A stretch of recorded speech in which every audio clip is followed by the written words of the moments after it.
Pag-usapan po natin ito, no, yung latest resolution ng Sandigan Bayan. What does this actually mean? At ibig sabihin ba nito, tapos na yung paghahabol dun sa mga nalalabi pang nakaw na yaman ng pamilya Marcos? Hindi pa tapos dahil kahit sinabi ng Sandigan Bayan dun sa dulo ng resolution ng dito sa civil case 141 na dinidismiss niya yung kaso with respect to all other assets that are not subject to previous judgments. No? May mga nakaraang mga desisyon na nakapagbawi ng mga iba't ibang arian ng mga Marcos, hindi nangangahulugan na wala ng paraan para bawiin ang mga nakaw na yaman na hindi kasama dun sa mga nabawi na dati.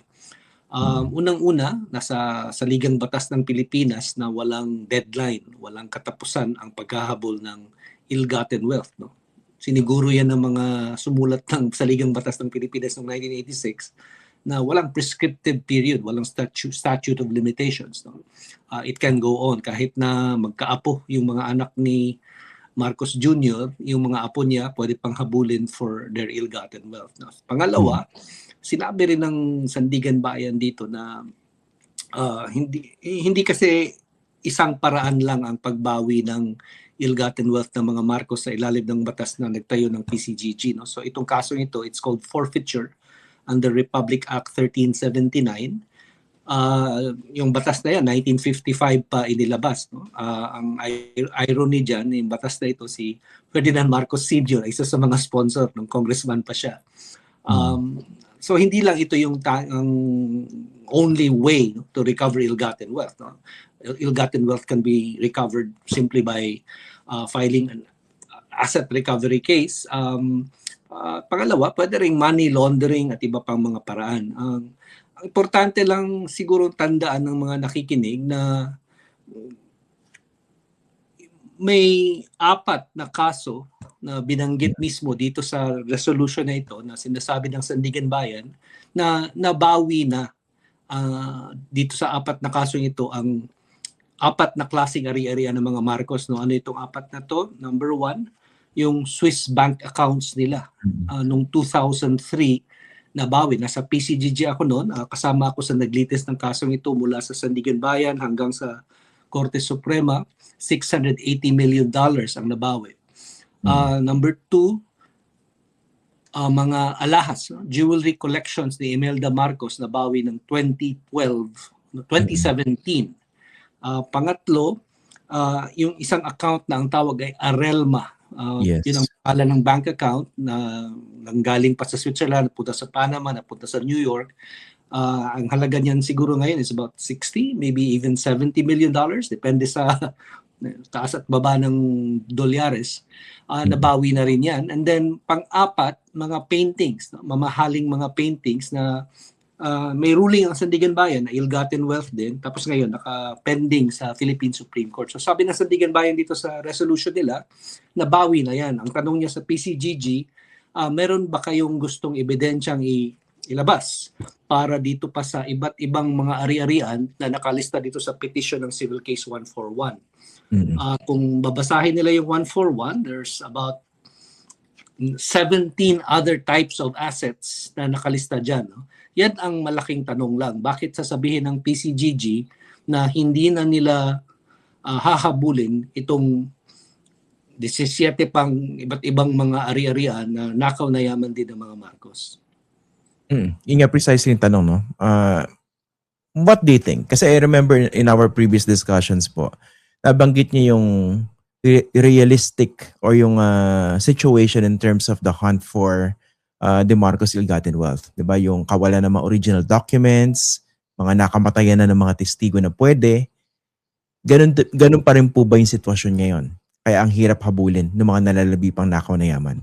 Ang context kasi nung discussion natin na yon, dahil itong Sandigan Bayan, nagdi-dismiss ng mga kaso na final ng PCGG noong araw based on the argument na walang originals.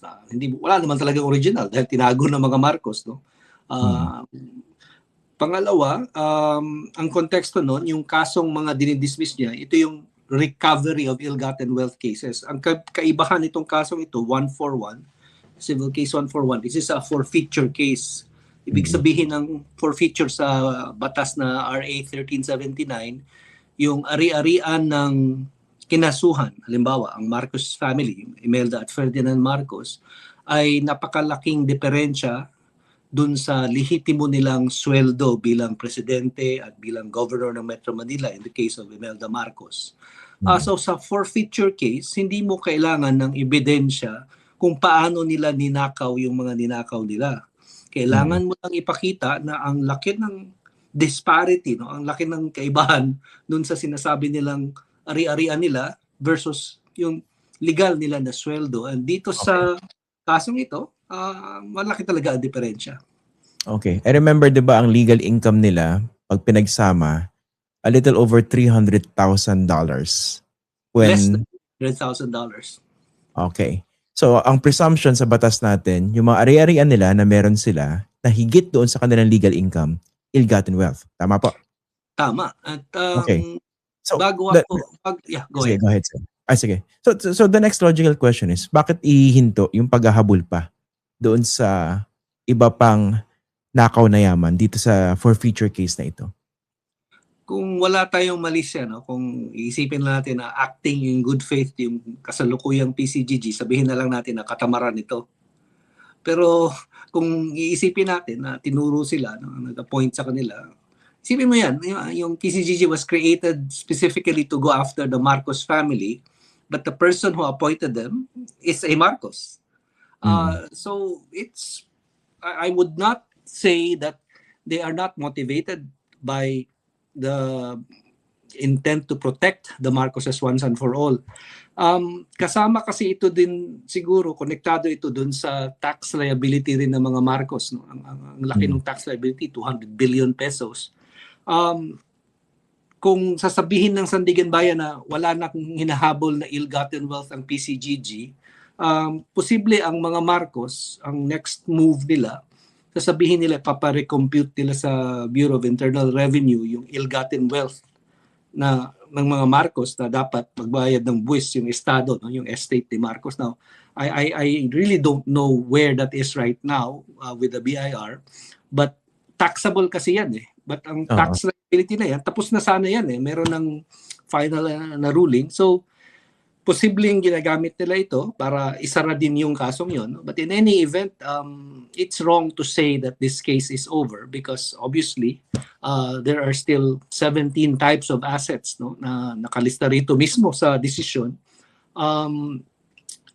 Hindi inaral eh, na parang makikita naman nila yung number 1 sa listahan nito, ang basehan, affidavit ni Rolando Gapud, who is the accountant of the Marcos family. Siya yung accountant nila nung panahon ng diktador. Nasa Hong Kong yan, buhay pa yan. Nag-execute siya ng sworn statement. No? So, inamin rin dito sa affidavit nito, naka-attach yung ang tinatawag namin sa PCGG na IME list. It's a list made by IME Marcos of assets that they claim. No? So, halimbawa, ipatawag ng PCGG si Aimee Marcos bilang hostile witness. Ikaw ba ang gumawa nito? Ikaw ba ang nagsulat nito? Sabi ni Rolando Gapud, ikaw daw. So, that's the kind of proof that they could have provided.